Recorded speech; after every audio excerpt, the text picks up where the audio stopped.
오늘 사랑법이라는 제목으로 말씀 증거하겠습니다. 아담과 하와가 죄를 짓기 전에는 굉장히 서로 사랑하는 관계였다고 합니다. 그래서 어느 날 하와가 아담에게 물었습니다. 자기야, 정말 나를 사랑해? 라고 물었습니다. 아담이 그럼 정말 사랑하지 라고 대답했어요. 근데 이 여성분들의 특징은 한 번 확인해서는 안 됩니다. 계속해서 확인하고 싶어 하시는 그런 특징이 있죠. 그래서 하와가 아담에게 또 물었습니다. 자기야, 정말 나 사랑해? 사랑한다니까. 계속해서 하와가 물었습니다. 자기야, 정말로 다른 사람 말고 나만 사랑해? 그러니까 아담이 살짝 짜증이 난 목소리로 그럼 여기 너 말고 다른 누가 또 있냐? 그랬더랍니다. 계속해서 사랑에 대해서 말씀을 나누고 있는데요. 사실 성경에서만 사랑이 중요한 것이 아닙니다. 세상에서도 사랑을 말하고 사랑을 강조하죠. 사랑을 실천하는 여러 가지 방법이나 길을 제시하기도 하고 또 많은 사람들이 그 사랑을 실천하면서 살아갑니다. 예수님을 믿지 않아도 정말 놀라운 사랑의 모습들을 보여주는 사람들도 많이 있어요. 예수님을 믿지 않는 사람들도 기부 천사도 있고 봉사를 엄청 많이 하는 사람들도 있습니다. 그렇다면 세상 사람들이 말하는 사랑과 우리가 말하는 기독교적인 성경적인 사랑이 다른 점이 무엇일까요? 굳이 그 사랑이 다를 것이 없다면 우리가 예수님을 믿지 않아도 똑같은 혹은 더 수준 높은 사랑을 할 수 있는 거라면 아마 요한은 우리가 서로 사랑하는 것이 예수님을 믿는 증거다 이렇게 얘기하지 않았을 것입니다. 우리가 아는 사랑은 세상이 말하는 사랑과는 분명히 다릅니다. 그래서 사랑은 하나님의 백성들이 가진 특별한 신분 증명이다 이렇게 말씀을 드렸었죠. 그렇다면 오늘 성경이 말하는 사랑, 이 우리가 해야 될 기독교적인 사랑은 어떤 사랑인지 오늘 본문을 통해서 세상이 말하는 사랑과는 또 어떻게 다른지 한 세 가지 정도 원리를 나누려고 하는데요. 첫 번째는 하나님께 속한 사람만이 사랑할 수 있다는 원리입니다. 앞서 우리가 읽었던 본문은 이 사랑을 통해서 그 사람이 누구에게 속했는지를 알 수 있다고 하였습니다. 지지난주 설교에서 우리가 계속해서 하는 것이 그 사람의 소속을 말해준다라고 말씀드렸었죠. 지난 시간에 나눴던 말씀인데 10절 말씀 한번 읽겠습니다. 시작. 이러므로 하나님의 자녀들과 마귀의 자녀들이 드러나나니 무릇 의를 행하지 아니하는 자나 또는 그 형제를 사랑하지 아니하는 자는 하나님께 속하지 아니하니라. 아멘. 그 예로 들고 있는 사람이 오늘 창세기에 나오는 아담과 하와의 아들이었던 가인입니다. 가인은 자기 동생 아벨을 죽인 인류 최초의 살인자였죠. 두 사람이 하나님께 제사를 지냈는데 하나님은 가인의 중심이 하나님 앞에 합당하지 않은 것을 보시고 가인과 가인의 제물은 받지 않으셨고 아벨의 제사만 받으셨습니다. 겉으로 보기에는 아마 둘 다 자기가 드릴 수 있는 최선의 것을 드렸을 것입니다. 그러나 하나님은 제물보다는 중심을 원하셨던 것이죠. 중심 없는 예배를 드렸다고 해서 그게 죄라면 우리 중에 아마 온전한 사람은 아무도 없을 것입니다. 오늘도 여러분 우리가 얼마나 많은 잡념과 또 피곤함과 걱정 근심과 싸우면서 지금 예배를 드리고 있나요? 그러나 거기에서 그 힘들게 하나님을 예배하며 사는 삶 가운데 하나님께 속한 사람과 마귀에게 속한 사람의 반응이 다른 것입니다. 그게 차이예요. 똑같이 실수할 수 있고 똑같이 넘어질 수 있지만 그 자리에서 어떻게 반응하는지가 바로 믿음입니다. 오늘 성경은 가인이 악한 자에게 속해 있었다고 말합니다. 12절 말씀 읽겠습니다. 시작. 가인같이 하지 말라. 그는 악한 자에게 속하여 그 아우를 죽였으니 어떤 이유로 죽였느냐? 자기의 행위는 악하고 그의 아우의 행위는 의로움이라. 아멘. 창세기 4장 7절에 하나님께서 가인에게 하신 말씀이 있는데요. 같이 읽어보겠습니다. 시작. 내가 선을 행하면 어찌 낯을 들지 못하겠느냐? 선을 행하지 아니하면 죄가 문에 엎드려 있느니라. 죄가 너를 원하나 너는 죄를 다스릴지니라. 아멘. 지금 이 말씀의 뜻은 가인이 동생을 죽인 이유가 뭐라고 합니까? 아까 자기의 행위는 악하고 동생의 행위는 의롭기 때문에 죽였다 그랬거든요. 근데 여러분 잘 생각해 보시면 그게 정말로 죽일 이유가 되나요? 내가 악하고 동생이 의로우면 동생을 살려야지 내가 죽고 왜 동생을 죽입니까? 근데 지금 이 말씀은 우리가 정말 하나님의 백성, 하나님을 믿는 하나님의 사람이라면 우리는 미워하거나 그렇게 사람을 죽일 수 있는 그 어떠한 이유도 갖고 있지 않다라고 이야기하는 겁니다. 이 이유가 말이 안 되는 이유거든요.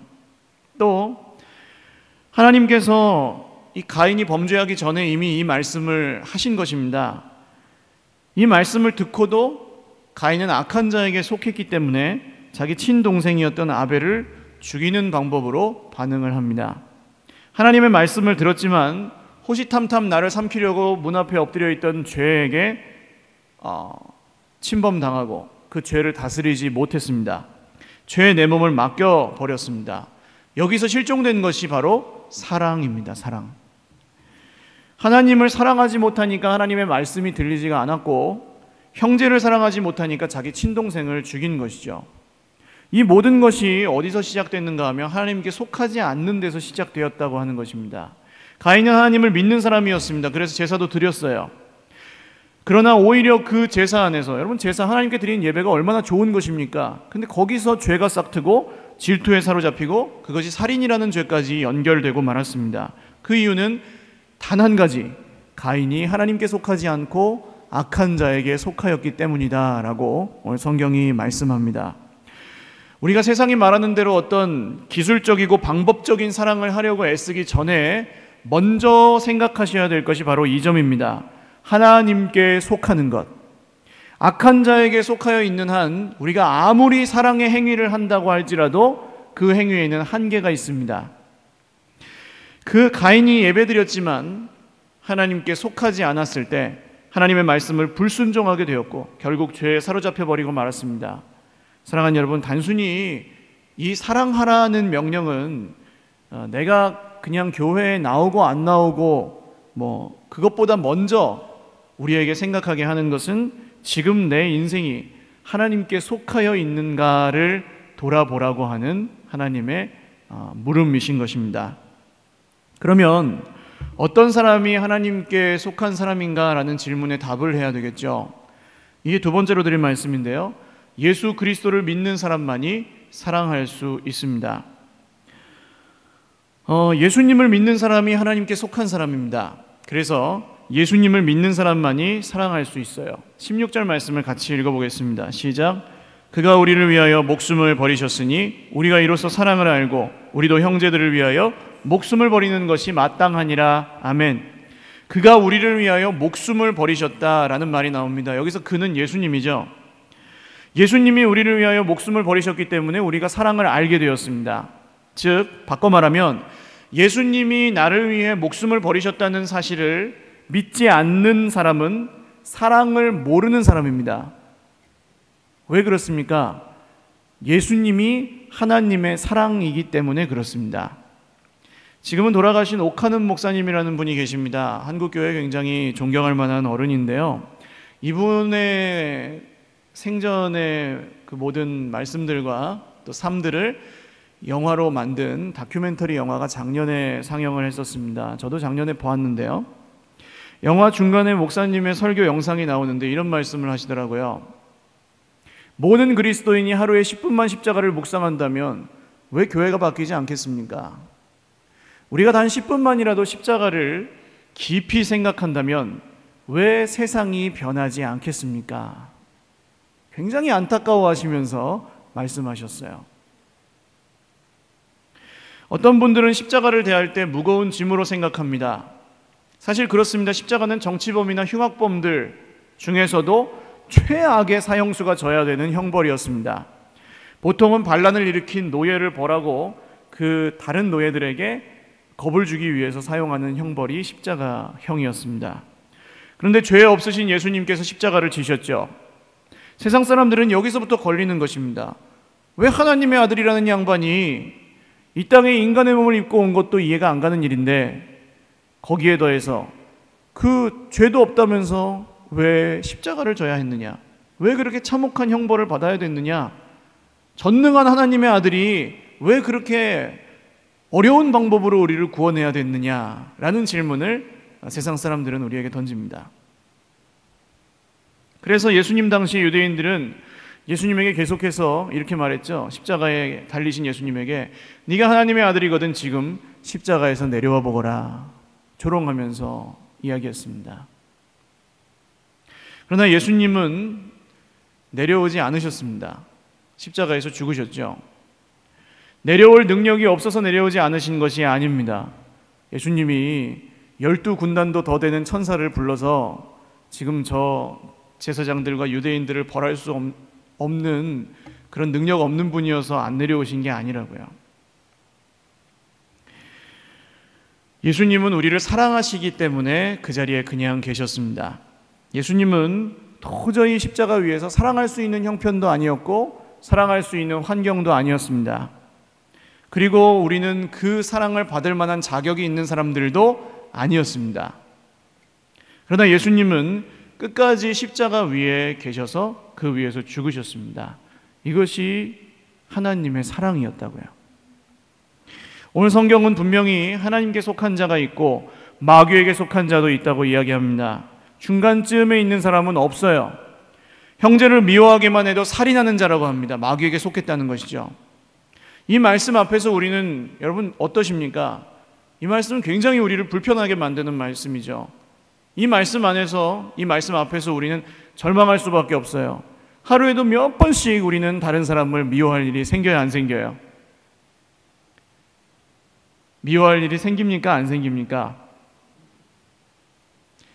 운전하실 때 어떠세요? 운전하실 때 내 앞에 그냥 갑자기 한 여자가 확 끼어들어오면 내 앞에서 급브레이크라도 한번 확 밟으면 한 2km 쫓아가가지고 꼭 한번 쳐다봐줘야 직성이 풀리는 세상 사람들이 여러분 지금 많은 분들이 분노에 사로잡혀 있습니다. 이 지난주에 인터넷에 그 시리아 난민 이야기가 요새 세계적인 이슈잖아요.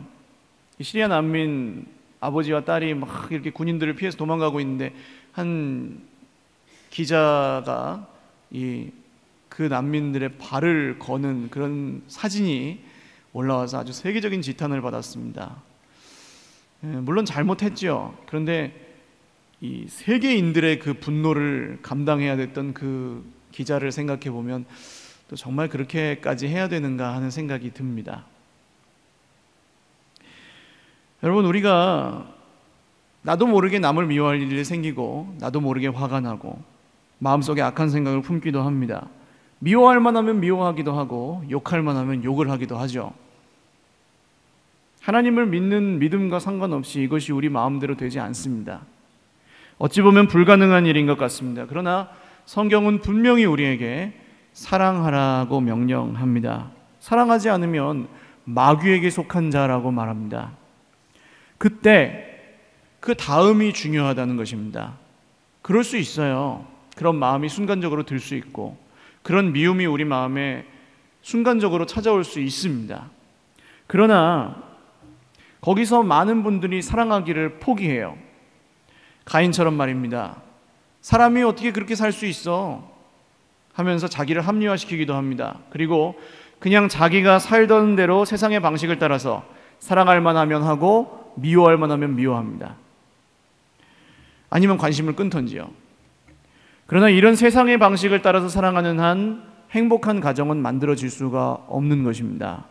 그리고 교회라는 공동체도 역시 만들어질 수 없어요.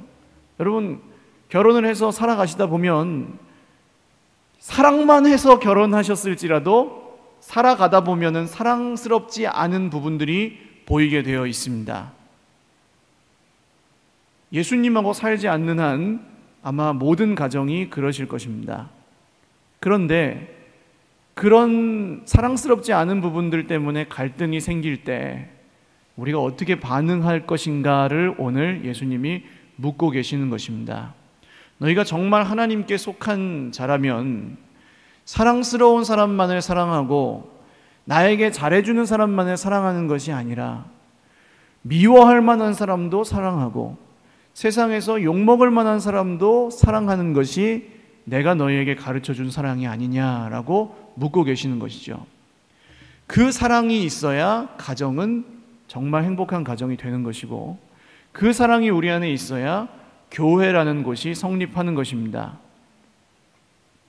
그러면 어떻게 할까요? 예수 그리스도를 생각해야 합니다. 예수님이 왜 그렇게 말도 안 되는 형벌을 지셔야 됐는지를 깊이 묵상하는 것입니다. 그리고 십자가 위에서 나를 어떻게 사랑하셨는지를 생각하는 것입니다. 내가 스스로의 능력으로 사랑할 수 없고 그렇게 사랑하면서 살 수도 없기에 예수님이 죽으셔야 됐습니다. 몸소 보여주신 것이죠. 사랑에는 여러분 대가가 필요합니다. 희생 없는 사랑은 존재할 수가 없어요. 사랑한다고 말하면서 희생하는 건 여전히 억울하다면 그것은 아직 예수님의 사랑을 충분히 알지 못하는 것입니다.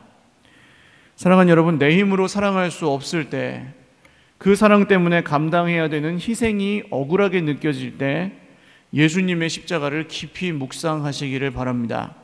내가 어떤 사랑을 받고 살아났는지, 우리 주님이 지금도 어떤 사랑으로 나를 사랑하고 계시는지를 날마다 계속해서 떠올리시기를 바랍니다. 우리는 우리 스스로의 힘으로 사랑할 수 없는 존재라는 것을 인정하시고 예수님을 기억함으로, 예수님을 사랑함으로 사랑하는 저와 여러분이 되시기를 바랍니다. 마지막 세 번째는 바로 이 말씀입니다. 사랑은 예수 그리스도를 닮은 마음에서 시작된다라는 것입니다. 심장을 영어로 뭐라고 하죠? 심장이 영어로 뭡니까? 하트라고 하죠. 이 하트라는 단어는 마음이라는 뜻도 갖고 있습니다. 어린 아이들에게 심장이나 마음을 그려보라 그러면 뭘 그려요? 하트를 그립니다. 그런데 하트는 또 뭐의 상징이에요? 사랑의 상징이죠. 참 신기한 게 가르쳐주지 않아도 어린 아이들조차 사랑이 어디에 있다는 것을 알고 있는 것입니까? 여기에 있다는 것을 어린 아이들도 알고 있는 거예요. 오늘 17절에서 20절까지의 말씀을 보시면 마음이라는 말이 반복해서 나오고 있습니다. 17절을 보시면요, 어떤 형제가 가난한 사람이 있는데 내게 돈이 있습니다. 그러면 어떻게 할까요?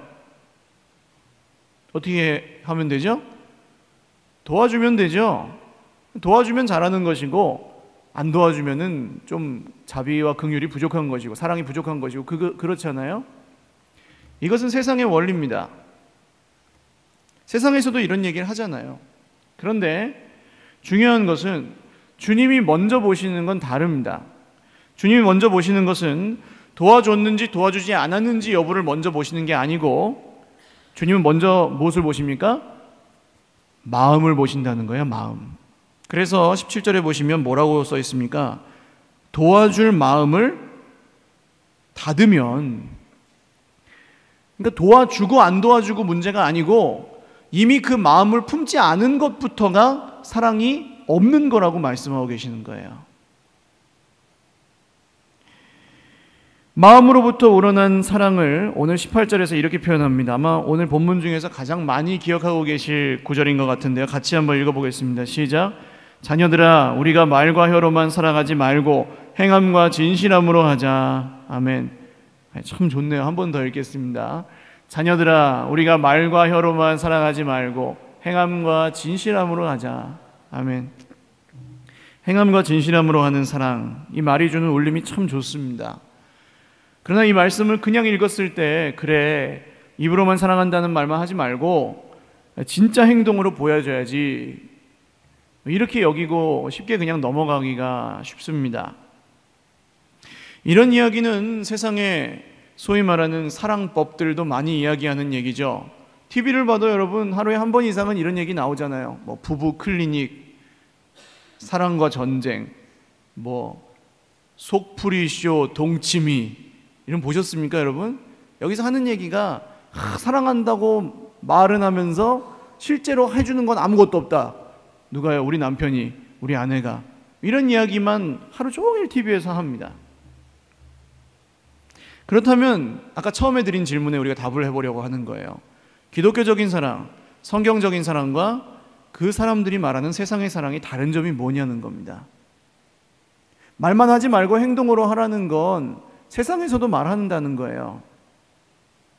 이 구절의 원문을 보시면 말과 혀라는 단어 앞에는 아무 전치사가 없습니다. 그래서 이 단어들은 말하자면 영어에서 말하는 간접 목적어 역할을 하는 거예요. 그래서 말과 혀를 사용해서 말과 혀를 가지고 사랑한다, 이렇게 해석이 됩니다. 그런데 그 뒤에 나오는 행함과 진실함이라는 단어 앞에는 and이라는 전치사가 있습니다. 영어로는 in이거든요. 그러니까 어떻게 해석되냐 하면요, 뭐뭐 안에서라는 뜻이죠. 다시 써보면 우리가 말과 혀로 하는 중심 없이 보여주기만 하는 사랑 말고 행동 안에 있는 사랑, 진실 안에 있는 사랑을 합시다, 그런 뜻입니다. 행동 안에 있는 사랑이기 때문에 이 사랑은 어디서 나와야 되겠어요? 마음에서 나와야 되는 것입니다. 손에서 시작되는 게 아니라는 거예요. 행동에서 시작되는 게 아니라는 거예요. 마음에서 시작되는 것입니다. 그리고 이것이 굉장히 중요한데요, 진실이라는 단어가 성경에서는 진리라는 단어와 같은 단어입니다. 즉 이렇게 읽을 수 있어요. 같이 한번 읽을까요? 시작. 진리 안에서 사랑합시다. 이렇게 쓸 수 있다는 것입니다. 즉 우리가 하는 사랑은 진리 안에 있는 사랑이에요. 근데 진리가 무엇입니까? 요한복음 14장 6절입니다. 같이 읽죠. 시작. 예수께서 이르시되 내가 곧 길이요 진리요 생명이니 나로 말미암지 않고는 아버지께로 올 자가 없느니라. 아멘. 기독교의 진리는 여러분 절대로 추상적인 것이 아닙니다. 뜬구름 잡는 이야기가 아니에요. 제가 이 사랑에 대해서 이렇게 설명을 하면서도 여러분이 좀 힘들어 하시는 것이 느껴집니다. 근데 그것은 제가 지혜가 부족하고 설명이 부족해서 그렇지, 이 기독교의 진리는 아주 선명하고 분명한 것입니다. 하나님께서는 기독교의 진리를 예수 그리스도라고 말씀하십니다. 성경 전체를 통해서 말씀하시는 게 바로 이거죠. 세상 사람들은 다 이해하지 못할지라도 이 하나님의 진리는 예수 그리스도입니다. 그러므로 우리는 예수 그리스도 안에서 사랑하는 사람들이에요. 이것이 세상에서 말하는 사랑과 우리가 말하는 사랑의 다른 점입니다. 본질적으로 달라요. 세상의 사랑은 목적지향적입니다. 즉 아무리 많은 사랑을 한다 해도 그 사랑이 무언가를 다른 것을 이루기 위한 사랑인 경우가 많다는 거예요. 아무리 또 수준 높은 사랑이라 할지라도 어떤 동정심이나 착한 마음의 그 범위를 벗어나기가 힘듭니다. 그러나 우리의 사랑은 하나님과 원수되었던 피조물에 불과한 우리들을 위해, 나를 위해 십자가에 죽으셔서 자기 자신을 버리신 예수님 안에서 하는 사랑입니다. 이게 다른 거예요. 그래서 이 사랑은 위대합니다. 세상의 사랑에는 보통 목적이 있어요. 가정의 화목을 지키기 위해서 사랑을 합니다. 여러분, 좀 가정의 화목은 굉장히 중요한 거지만 그걸 위해서 억지로 사랑을 한다면 그것은 굉장히 불행한 일이겠죠. 인류의 평화, 세계 평화를 위해서 사랑을 한다. 참 좋은 것이지만 그것도 역시 억지로 하게 된다면, 혹은 무언가를 그것을 이루기 위해서 하지 않아도 되는 걸 하고 있다면 그것도 불행한 일일 것입니다. 그러니까 세상의 사랑은 사랑 자체가 목적이 아닐 때가 많다는 것이죠. 사랑을 해서 뭔가 결과물을 낼 수 있을 때 사랑을 합니다. 그러다 보니까 세상의 사랑은 어떻습니까? 사랑할 만한 사람은 사랑하지만 사랑스럽지 않은 사람을 사랑하는 경우는 찾아보기가 어렵다는 것이죠. 그래서 사실 이 사랑은 어떤 방법이나 기술이 필요한 것이 아닙니다. 세상에서 사랑은 수많은 여러 가지 가치들 중에서 하나일 뿐이지만 우리는 사랑 자체가 목적이고 사랑이 전부인 사람들입니다. 할렐루야. 그 사랑을 여러분, 우리가 밑빠진 독에 물 붓는 것 같은 그런 느낌이 드실 수 있어요. 하나님의 사랑을 하시다 보면. 그러나 이 하나님의 사랑을 하는 사람에게 주시는 하나님의 축복이 있습니다. 19절과 20절 말씀을 같이 읽겠습니다. 시작. 이로써 우리가 진리에게 속한 줄을 알고 또 우리 마음을 주 앞에서 굳세게 하리니 이는 우리 마음이 혹 우리를 책망할 일이 있어도 하나님은 우리 마음보다 크시고 모든 것을 아시기 때문이라. 아멘. 무슨 이야기입니까? 여러분, 내가 진리에 속했다는 걸 어떻게 알 수 있어요? 내 행위를 보고 알 수 있습니까? 내가 착하게 살면은 진리에 속한 것일까요?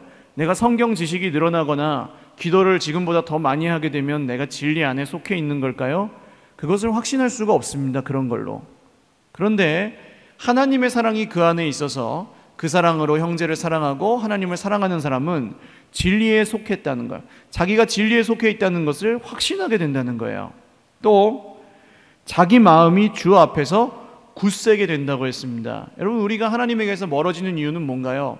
죄를 지었을 때 내가 이렇게 살면서 무슨 하나님이야, 하나님 앞에 부끄러워서 나갈 수가 없어, 이런 생각들이 우리를 하나님에게서 점점 더 멀어지게 만들지 않습니까? 그러나 그런 실수와 어떤 죄악이 우리 삶 가운데 일어날지라도 가인같이 하나님께 속하지 않은 사람은 점점 멀어지지만 우리는 어떻습니까? 하나님 안에서 서로를 사랑하는 우리들은 그 가운데 하나님의 말씀을 듣고 다시금 우리의 마음을 굳세게 하여 예수님을 바라볼 수 있다고 하는 것입니다. 이게 하나님께서 사랑하는 사람들에게, 하나님의 사랑으로 사랑하는 주의 백성들에게 주시는 은혜입니다. 자기 마음이 자기를 책망할 일이 있어도 우리 마음보다 크신 하나님께서 모든 것을 아시고 그 마음이 죄책감으로 무너지지 않도록 다시 예수 그리스도를 바라볼 수 있는 믿음을 우리에게 허락해 주신다는 것이죠. 말씀을 맺으려고 하는데요, 세상의 사랑법의 결론은 이렇습니다. 사랑은 복잡하다, 사랑은 어렵다, 사랑하기 힘들다. 여러분, 동의하십니까? 제가 이 사랑에 대한 설교를 계속하면서 참 설교하는 저도 힘들고 들으시는 여러분들도 힘들어 하시는 게 느껴집니다. 왜 그럴까요? 우리는 이 세상의 사랑과 다르게 뭔가 조건이 있어서 사랑하거나 목적이 있어서 사랑하는 게 아니고 사랑 자체가 목적이고 사랑하려고 이제 살아가는 사람들이고 사랑만이 어떤 우리 인생의 의미인 그리스도인들인데 왜 여전히 사랑이 어렵냐는 것입니다. 억지로 하기 때문 아닐까요? 해야 돼서 사랑하는 그런 사랑이기 때문이 아닐까요? 사랑이 복잡하고 어렵고 힘든 이유는 우리가 치러야 할 대가가 많고 힘들고 그래서 그런 것이 아닙니다. 하나님의 사랑이 아니기에 힘든 것입니다. 우리가 애써서 사랑하려고 노력해서 사랑하기에 힘든 것입니다. 사랑 자체가 목적이 아니고 수단이 될 때 사랑하기가 어려워집니다. 상대방의 마음을 얻기 위해서 사랑하는 거라면 여러분, 그것은 조건적인 사랑이죠. 그 조건이 달성되지 않았을 때 언제든지 그만할 수 있고 미움으로 변할 수도 있는 것입니다. 그 사랑은 남에게 보여주기 위해 사랑하는 것도 마찬가지입니다. 보여줄 사람이 없거나 더 이상 보여주고 싶지 않을 때에는 그 사랑을 멈추거나 그 역시 미움으로 바뀔 수 있습니다. 여러분, 하나님의 사랑은 단순합니다. 하나님께 속하는 것, 할렐루야, 예수 그리스도를 믿는 것, 예수 그리스도를 닮은 마음으로 사는 것, 그러면 우리는 자연스럽게 사랑하게 되고 그 사랑이 우리를 계속해서 하나님의 백성으로 있게 해주는 능력이 됩니다. 사랑하는 여러분, 오늘도 사랑이 힘들게 느껴지신다면 사랑하려고 애쓰기보다 먼저 내가 하나님께 속하여 있는지, 내가 예수 그리스도를 정말로 믿고 있는지, 그 사랑을 알고 믿는지, 또 내가 예수님의 마음을 닮아가고 있는지를 먼저 돌아보시기를 바랍니다. 우리는 그 사랑, 하나님의 사랑으로 세상을 변화시키는 사람들입니다. 같이 찬양하고 기도할 텐데요, 그 사랑 얼마나 라는 찬양입니다. 여러분, 사랑에 대한 설교가 지금 6번째인 걸로 제가 기억하는데 6번의 설교를 들어도 여전히 어려우시죠? 저도 그렇습니다. 그러나 우리가 다 표현 못하고 다 고백 못하고 다 알지 못하고 다 담지 못하지만 오늘도 우리는 끊임없이 사랑하는 사람들임을 주님 앞에 고백하며 기도하는 마음으로 같이 찬양하겠습니다.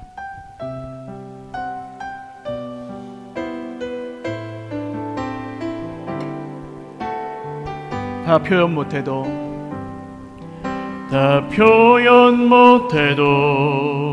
나 표현하리라. 다 고백 못해도 나 고백하리라. 다 알 수 없어도 나 알아가리라. 다 담지 못해도 나 닮아가리라. 다 표현 못해도 나 표현하리라. 다 고백 못해도 나 고백하리라. 다 알 수 없어도 나 알아가리라. 다 담지 못해도 나 닮아가리라. 그 사랑 얼마나 아름다운지, 그 사랑 얼마나 날 부욕해 하는지, 그 사랑 얼마나 크고 놀라운지를, 그 사랑 얼마나 나를 감격하게 하는지. 기도드리겠습니다. 여러분, 사랑하라는 주님의 음성이 너무 식상하고 익숙하게 들리고, 주님 사랑하라는 말 말고 다른 좀 더 좋은 길을 보여주세요. 다른 좀 더 좋은 걸 들려주세요.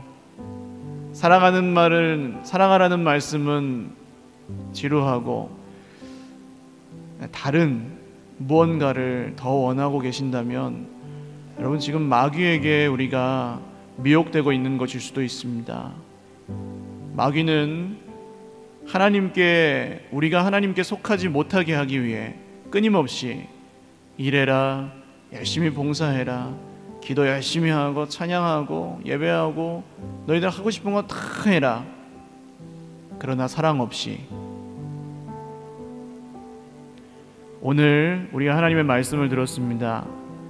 하나님의 진리는 예수님이고, 사랑은 우리가 애써서 할 수 있는 것이 아니고 하나님께 속한 사람만이 사랑할 수 있고, 예수 그리스도를 믿는 사람만이 사랑할 수 있고, 예수님의 마음을 닮아가는 사람만이 사랑할 수 있습니다. 주님, 오늘 내가 정말 이전에 세상의 사랑법으로 사랑하였다면 이제는 하나님의 사랑법으로 바뀌게 하여 주셔서 내 삶의 전체가 하나님의 사랑으로 온전히 충만하고, 그 사랑으로 내가 속한 공동체와 내가 밟는 모든 땅과 내가 만나는 모든 사람을 변화시키는 사랑의 사도가 되게 하여 주옵소서. 같이 기도하겠습니다.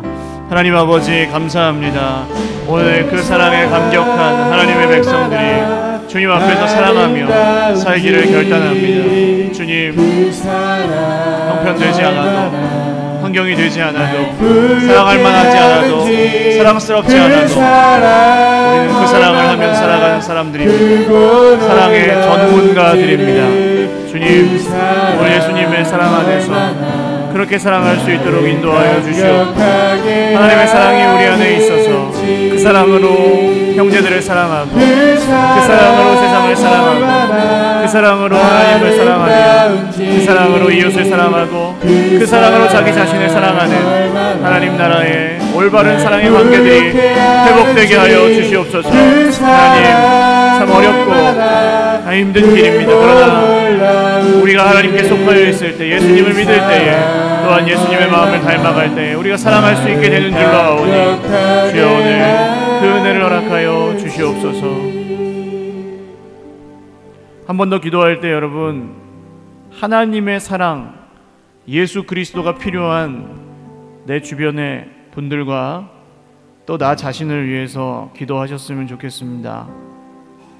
우리가 다른 것을 사랑하는 건 익숙한데 정작 나 자신을 사랑하는 것은 어떻게 사랑해야 되는지를 잘 모르시는 분들이 많고, 이웃은 사랑하는데 오히려 내 가장 가까운 가족들이나 정말 예수님이 필요한 상처 입은 심령들에게는 그 사랑을 베풀지 못할 때가 많아요. 오늘 성령께서 기억나게 하시는 대로 예수님의 사랑이 필요한 한 영혼을 위해 기도하시고 또 그 예수님의 사랑이 날마다 필요한 나 자신을 위해서 기도하셨으면 좋겠습니다. 하나님, 하나님의 사랑으로 나 자신을 사랑하고 내 형제를 사랑하게 하옵소서. 다시 한번 기도하겠습니다.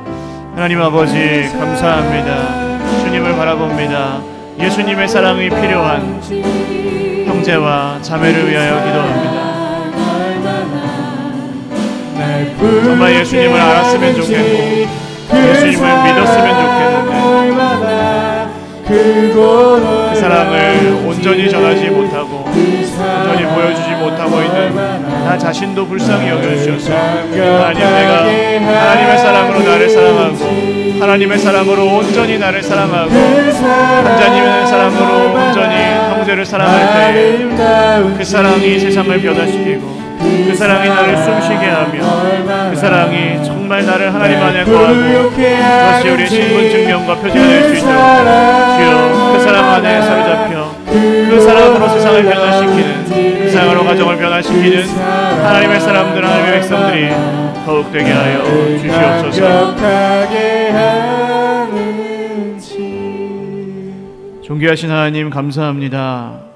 사랑하라. 내가 새로운 것을 너희에게 쓰는 것이 아니고 처음부터 들은 말씀을 너희에게 썼노니 너희는 서로 사랑하라. 거듭해서 듣는 이 말씀이 계속해서 우리에게 무거운 짐이 되지 않도록 하나님께 속하게 하여 주옵소서. 날마다 예수 그리스도를 믿게 하여 주옵소서. 날마다 예수 그리스도를 닮아가게 하여 주시옵소서. 그 안에서 세상의 사랑법이 아닌 하나님의 사랑법을 배워 하나님의 사랑으로 그 사랑이 필요한 지치고 상한 영혼에게 사랑스럽지도 않고 사랑받을 만한 자격도 없는 영혼에게 나아가 사랑할 수 있게 하여 주옵소서. 또한 나의 형편과 상황이 여의치 않을지라도 내가 가진 것이 없을지라도 나의 마음에 여유가 없고 빈자리가 없을 때라도 십자가에서 나를 사랑하사 그 고통을 끝까지 견디시고 모든 대가를 지불하신 예수님을 생각하며 형편이 안 되어도 사랑하고 사랑할 만하지 않아도 사랑하고 도와줄 힘이 없어도 사랑하는 저희들이 되게 하여 주옵소서. 세상의 사랑과는 다른 진리이신 예수님의 사랑으로 세상을 변화시키고 가정을 변화시키고 교회를 변화시키는 한국교회와 또 이 나라와 이 민족을 변화시키는 하나님의 사람들로 굳게 세워 주시옵고 이 사랑이 우리에게 평생의 짐이 되는 것이 아니라 소망이요 인생의 목적과 의미가 되어서 이 사랑에 이끌려 하나님의 백성의 삶을 날마다 살아가는 저희 모두가 되게 하여 주옵소서. 사랑이 깨어져 있는 가정들을 오늘 하나님의 회복하심과 치유하심을 구하며 기도합니다. 깨어져 있지만 깨어져 있는 줄도 모르고 힘들지만 힘든 줄도 모르고 그저 무관심하게 적당히 살아가는 그런 가정이 있다면 주님이 치유하시고 회복시켜 주시옵소서. 그 안에 하나님의 사랑이 회복되게 하여 주셔서 정말 하나님이 원래 창조하신 그 가정의 모습대로 온전히 회복되고 변화되게 하여 주시옵소서. 우리의 모든 삶의 관계 속에서 무너진 관계들이 회복되고 무관심하고 또 서로를 미워하고 반목했던 관계가 있다면 하나님 그 모든 것들도 새롭게 하여 주옵소서. 오늘 우리를 사랑하게 하시는 주님을 찬양합니다. 감사하고 예수님의 이름으로 기도드립니다. 아멘.